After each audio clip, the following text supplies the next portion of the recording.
Esta noche tengo una cita con un hombre que nació el 5 de abril del 55. Es ariano, nació en la provincia de Buenos Aires. Es periodista de radio, de televisión, de gráfica. Escribió algunos libros ya y va a escribir más todavía. Es amante de la música, toca el piano y además es médico. Bueno, ya con este dato se están imaginando con quién tengo una cita, ¿no? La cita de esta noche es con el señor Nelson Castro. Gracias por venir, Nelson. A vos, ¿qué tal, Mercedes? Un gusto estar acá, ¿eh? Bueno, y todo el mundo se hace la pregunta, ¿no? Un médico neurólogo, ¿cómo se transforma en periodista y por qué? Bueno, porque en realidad es al revés. Es decir, yo primero fui periodista. Primero me recibí de periodista. Me recibí de periodista en el año 75. Completé los 3 años en la Escuela de Periodismo del Círculo de Periodistas Deportivos y después completé la carrera de médico, yo las estudiaba simultáneamente. ¿Querías ser periodista deportivo? Sí, al principio sí. Y afortunadamente lo fui porque en esos años, del 75 al 84, la verdad que lo único que se podía hacer con libertad en la Argentina era el periodismo deportivo, ¿no? Así que el periodismo deportivo ha sido la entrada al periodismo de muchos colegas que después se volcaron a la política. Y además la posibilidad enorme que daba el periodismo deportivo a mí me generó una enorme riqueza el hecho de trabajar con medios que otros periodistas en ese momento no tenían, precisamente por la falta de libertad, y conocer mucha gente, conocer toda la Argentina y conocer toda Sudamérica y parte de Centroamérica. ¿Y qué tipo de periodismo deportivo hacías? ¿Fútbol o otros? Terminé haciendo fútbol, pero comencé haciendo otros, lo que se llamaban en ese momento deportes raros, el tenis, el básquetbol, el remo, el handball, fueron algunos de los deportes que yo hice, que me gustaban muchísimo. ¿Y practicabas deporte? Practicaba yo deporte, practiqué remo durante muchos años, ¿no? Y me gustaba jugar al fútbol, era muy malo, y también el básquetbol. ¿Hincha de Independiente? De chico sí, hasta los 15 años, y después dije, no, esto ya no, y afortunadamente a la luz del presente Independiente te diría que es una suerte. Menos mal. ¿Cómo llegó la medicina a tu vida? La medicina también, las dos carreras llegaron simultáneamente como consecuencia de una vocación. Es decir, yo a los 12, 13 años, yo ya le decía a mis maestros, a mis profesores, a mis compañeros que quería ser periodista y médico. Estaba bien clara la vocación. Totalmente. Así que qué bueno que uno no pierde tiempo cuando lo tiene claro, ¿no? Es una fortuna, Mercedes, porque obviamente uno tiene las experiencias de amigos conocidos, hijos de amigos y conocidos, que han tenido que divagar por distintas carreras hasta que encontraron la suya. Y otros casos peores, aquellos que a lo mejor hicieron una carrera, la terminaron y en el momento mismo de terminarla dijeron, esto no era lo que yo quería para mi vida. ¿Y qué decían tus padres? ¿Estaban de acuerdo con tu elección? Sí, a ellos les generaba una enorme expectativa el tema de las dos carreras, ¿no? Claro. Porque siempre me decían, bueno, Nelson, podrás hacer las dos cosas. El tema del periodismo era un tema que además les generaba todavía mucha inquietud. Imagínate, hoy es muy común que haya escuelas y facultades de periodismo, afortunadamente. Sí, en esa época era algo bastante atípico. Muy pocas. Existía esta del Círculo de Periodistas Deportivos, la del Círculo de la Prensa, el Grafotécnico, La Plata, poquitas. Así que los que estudiábamos periodismo éramos pocos. Así que a ellos les generaba la inquietud de decir, bueno, en fin, si estudias medicina finalmente terminarás haciendo medicina. Más seguro. Así es. ¿Y neurólogo por qué? ¿Por qué esa especialidad? Porque me gustó durante el transcurso de la carrera. Mi idea primera era, tuve alguna idea de ser gastroenterólogo en algún momento coqueteé con la nefrología y después, cuando apareció la posibilidad de una beca de especialización, sentí que esa rama era la neurología y la verdad que me encantó. Por supuesto, la medicina es apasionante en todas sus ramas, la neurología tiene el desafío todavía de lo mucho que falta por conocer. ¿Y llegaste a ejercer? Sí, 14 años. Como médico. Ejercí 14 años, sí, por supuesto. ¿Y qué hiciste en ese momento con el periodismo? ¿Lo dejaste...? No, lo ejercí simultáneamente. Simultáneamente. Es decir, hasta el año 94 los tiempos se dieron como para que pudiera ejercer simultáneamente las dos carreras, inclusive hubo 2 años y medio que yo estuve fuera del país, en uno haciendo un máster de periodismo político y en el otro año y medio restante haciendo la especialidad médica. Esos fueron en ese tiempo, hasta el año 94, los 2 únicos años, 85, 86 y parte del 87, en donde hubo un año que me dediqué a una cosa, el periodismo en el 85 y 86 y parte del 87 la medicina.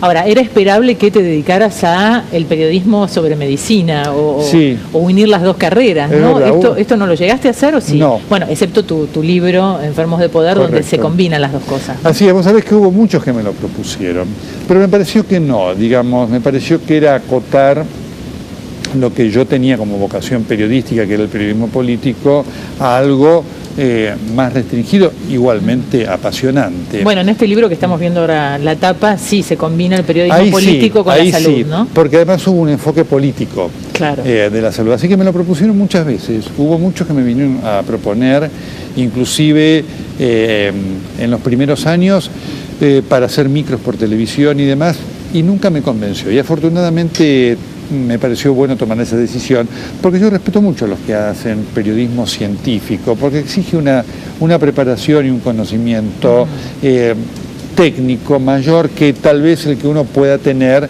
digamos, de la asociación simple de ser médico y periodista. En este libro queda muy claro, o a mí me quedó claro al leerlo, que según la característica y la personalidad es la enfermedad que tiene uno, sí, ¿no? Y la enfermedad en realidad es un recurso que tenemos para darnos cuenta que estamos haciendo algo mal y que podemos corregirlo. Sí, es un enfoque, yo te diría, bastante realista de lo que es la enfermedad, ¿no? La enfermedad muchas veces manifiesta cosas que le están pasando a la persona, el cuerpo grita, ¿no? En el libro lo que quisimos poner de manifiesto junto con esto, por eso digo, no es un libro médico, sino que es un libro político, dos cosas. Primero, cómo el poder finalmente enferma. Enferma al que lo ejerce y a los demás también, porque a veces también se enferman por el poder mal ejercido por el otro, ¿no? Y el otro tema es cómo hay por eso el libro se llama Enfermos de Poder, es decir, cómo hay una enfermedad de poder, es decir, el querer tener poder es como una adicción, que va más allá a veces de cualquier razonamiento y que muchas veces es tan fuerte que termina con la vida de una persona. ¿Y no es una característica del ser humano? Sí, por supuesto que sí, no de todos. En algunos es más patológico totalmente, que en otros, ¿no? Yo te diría que el tema patológico de lo que el poder significa es muchísimo.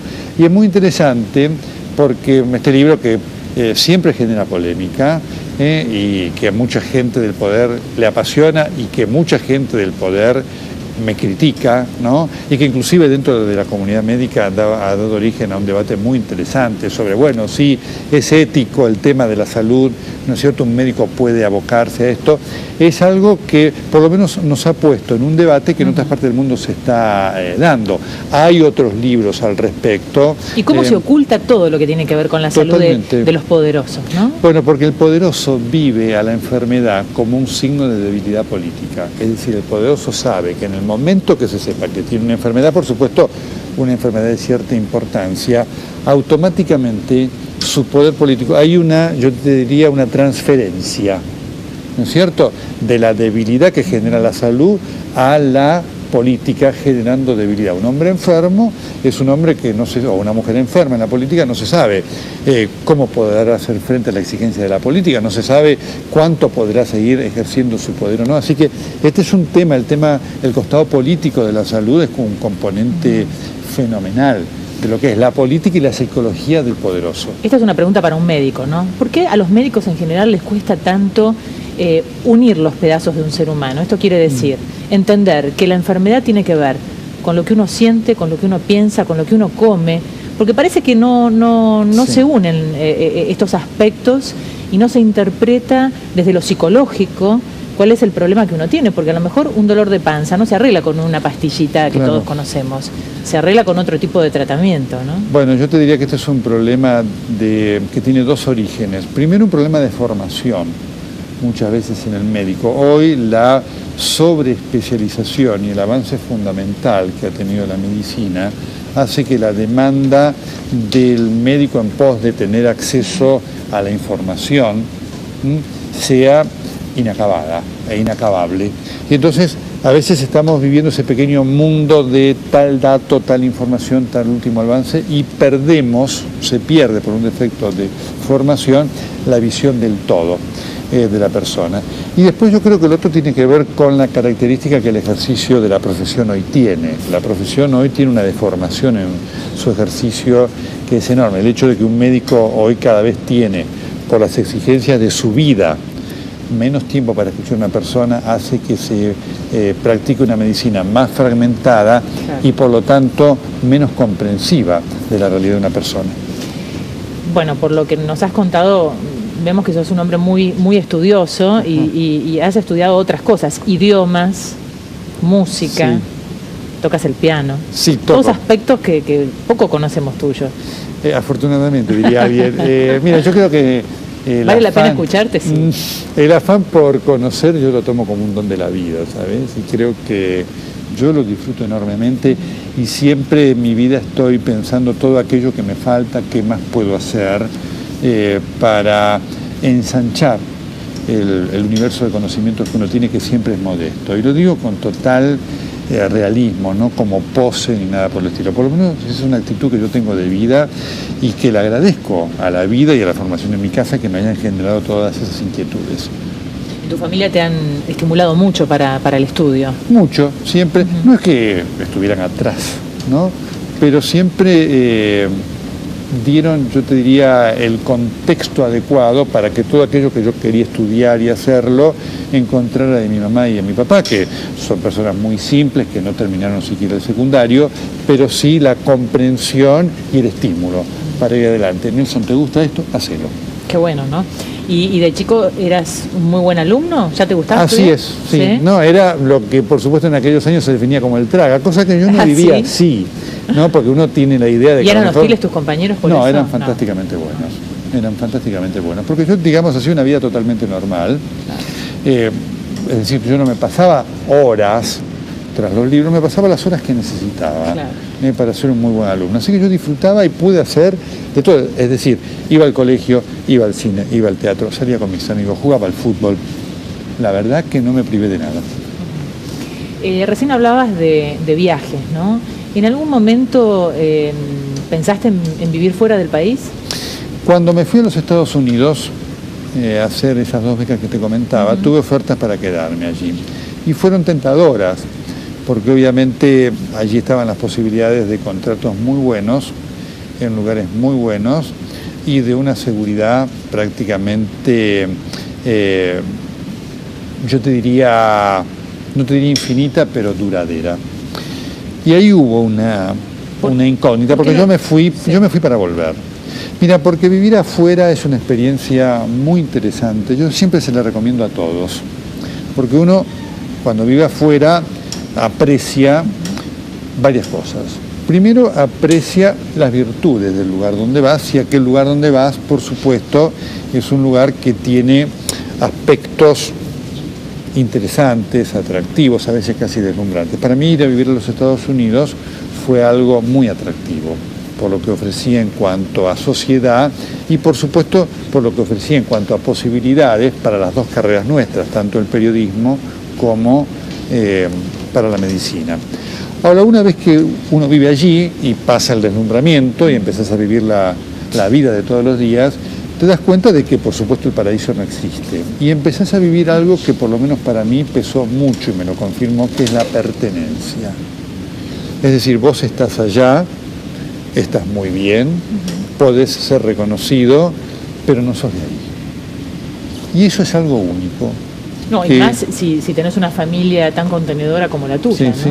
No, por supuesto que sí, pero el hecho de que vos sabes que no sos de ahí, claro, te pesa. En algún siempre momento... te sentís extranjero. Te sentís extranjero, ¿no? Y entonces, eso yo lo viví. Leí algunas declaraciones de tu madre hace un tiempo, sí, cuando pasó lo de la radio, que decía que tenía miedo que vos te fueras del país. Sí, claro, porque para ellos... Y me conmovió mucho, ¿no? La preocupación de ella, y tan lógica la preocupación. Bueno, claro, obviamente cuando yo me fui también existió ese tema que siempre para los padres es doloroso cuando un hijo se va, sobre todo se va a vivir a otro país, claro, ¿no? Y esa duda, a pesar que yo cuando me fui dije volvía, esa duda siempre existió y a ellos ahora se les regeneró con esta circunstancia que por supuesto no está en mis planes ni presentes ni futuros. Ni remotas. ¿Estás escribiendo un libro nuevo? ¿Estás preparando? Estoy escribiendo un libro que ya tiene título, se va a llamar La sorprendente historia de los vicepresidentes argentinos. La sorprendente historia de los vicepresidentes argentinos. Porque es una historia sorprendente. Y por lo menos dos nos vienen a la mente inmediatamente. Claro, ¿no? ¿Cuáles? Y Cobos, sí, y Chacho. ¿No? Son los primeros que... Totalmente. Bueno, hay muchos más. Después hay otros que pasan sin pena ni gloria y uno no sabe ni cómo se llaman. Totalmente. Que tienen un lugar muy... Bueno, no te preocupes ni te sientas única porque vos sabés que cuando comentamos esto, y ahora empezamos a poder decir así, una vez que el libro ya está en marcha y está a punto de salir, en un mes y medio sale el libro, es muy interesante porque mucha gente dice, los vicepresidentes, ¿y cuáles son? ¿Cuántos son? Y entonces, inclusive con gente que se dedica a la política y demás, uno le pregunta, ¿y vos sabés cuáles son los vicepresidentes argentinos? Bueno, Alfonsín tuvo a Víctor Martínez. Correcto. Que lo recordamos todos. Totalmente. Porque fue el regreso de la democracia. Scioli, por ejemplo. Ahí está, mira vos. Vicepresidente. Vas bastante bien, te diría, en Estoy pasando el relación examen. a otros. Bueno, soy periodista, se supone que todo es saberlo. He hablado con algunos periodistas y algunos se han sorprendido. Bueno, y después tenemos algunos de los cuales se ha hablado mucho. No, por supuesto. Así que son muy interesantes los vicepresidentes. Es una historia apasionante. En la historia argentina no ha habido... Todo el mundo piensa que su carrera se acaba ahí. No, no se acaba ahí. En la historia de la Argentina, la carrera de muchos vicepresidentes no terminó con la vicepresidencia. Claro. Continuó, y diría, de una riqueza, de datos, hechos, controversias, peleas con los presidentes que me sorprende. Por eso el título, La sorprendente historia de los vicepresidentes argentinos. Ya da ganas de leerlo ese libro. Te va a encantar, te va a encantar. Buenísimo. Después escribiste otro sobre Evita. Evita. Eso fue todo un tema... ¿Qué te trajo ese libro? ¿Qué me atrajo de ese libro? No, ¿y qué te trajo como consecuencia? Mira, como consecuencia me trajo un conocimiento mejor. Porque meterse con Evita siempre es para polémica, ¿no? Sí, vos sabés que ese libro nació como consecuencia del documental que hicimos en televisión y que terminó generando una cantidad de puertas que se abrieron de personajes que tenían datos que nos sorprendieron. Es decir, el documental fue una primera puerta que se abrió, que permitió conocer una historia que no se conocía sobre un tema tabú. A nosotros siempre nos gusta tocar estos temas tabú, porque me parece que son parte de la historia, ¿no?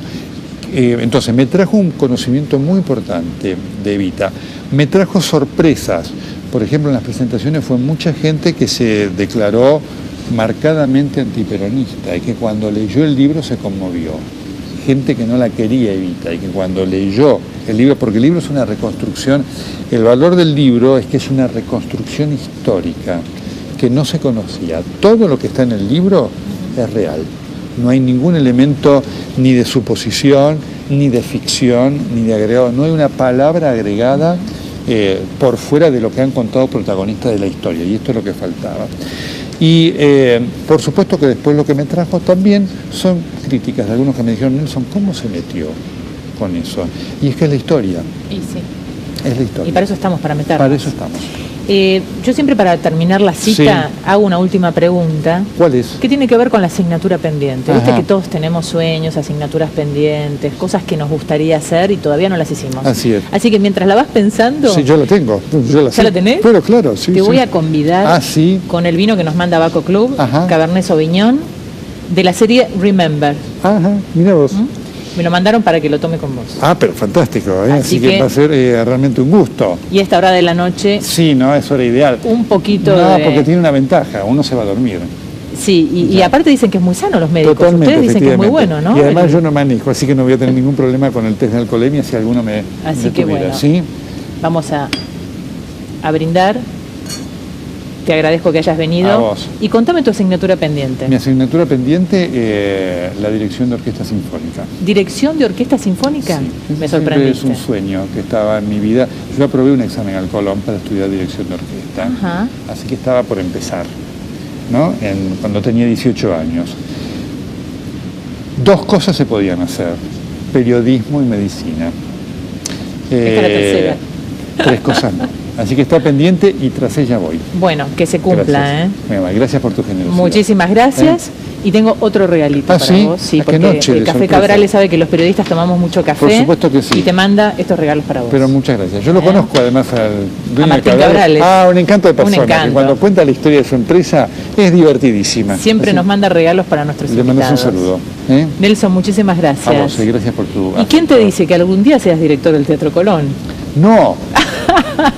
Deseame cosas buenas, por favor. Gracias. Chao, gracias. Gracias a ustedes por habernos acompañado en esta cita. Esta noche tengo una cita con un hombre que nació el 5 de abril del 55. Es ariano, nació en la provincia de Buenos Aires. Es periodista de radio, de televisión, de gráfica. Escribió algunos libros ya y va a escribir más todavía. Es amante de la música, toca el piano y además es médico. Bueno, ya con este dato se están imaginando con quién tengo una cita, ¿no? La cita de esta noche es con el señor Nelson Castro. Y conocer toda Sudamérica y parte de Centroamérica. ¿Y qué tipo de periodismo deportivo hacía? ¿Fútbol o otros? Terminé haciendo fútbol, pero comencé haciendo otro, lo que se llamaban en ese momento deportes raros, el tenis, Claro. el básquetbol, el remo, el handball, fueron algunos de los deportes que yo hice que me gustaban ¿Y muchísimo. practicabas deporte? Practicaba yo deporte, practiqué remo durante muchos años, ¿no? Y me gustaba jugar al fútbol, era muy malo, y también el básquetbol. Hincha de ¿no? Independiente. De chico sí, hasta los 15 años, y después dije, no, esto ya no, y afortunadamente a la luz del presente Independiente te diría Sí. que es una suerte. Menos mal. ¿Cómo llegó la medicina a tu vida? La medicina también, las dos carreras llegaron simultáneamente como consecuencia de una vocación, es decir, yo a los 12, 13 años, yo ya le decía a mis maestros, a mis profesores, a mis compañeros que quería ser periodista y médico. Estaba bien clara la vocación. Totalmente. Así que Qué bueno que uno no pierde tiempo cuando lo tiene claro, ¿no? Es... Gracias por venir, Nelson. A vos, ¿qué tal, Mercedes? Un gusto estar acá, ¿eh? Bueno, y todo el mundo se hace la pregunta, ¿no? Un médico neurólogo, ¿cómo Sí. se transforma en periodista y por qué? Bueno, porque en realidad es al revés, es decir, yo primero fui periodista. Primero me recibí de periodista, en el año 75.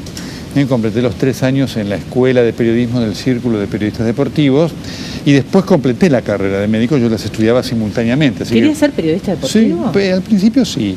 Y Ajá. afortunadamente lo fui porque en esos años, del 75 al 84, la verdad que lo único que se podía hacer con libertad en la Argentina era el periodismo deportivo, ¿no? Así que el periodismo deportivo ha sido la entrada al periodismo de muchos colegas que después se volcaron a la política. Y además la posibilidad enorme que daba el periodismo deportivo a mí me generó una enorme riqueza el hecho de trabajar con medios que otros periodistas en ese momento no tenían, precisamente por la falta de libertad, y conocer mucha gente, conocer toda la Argentina.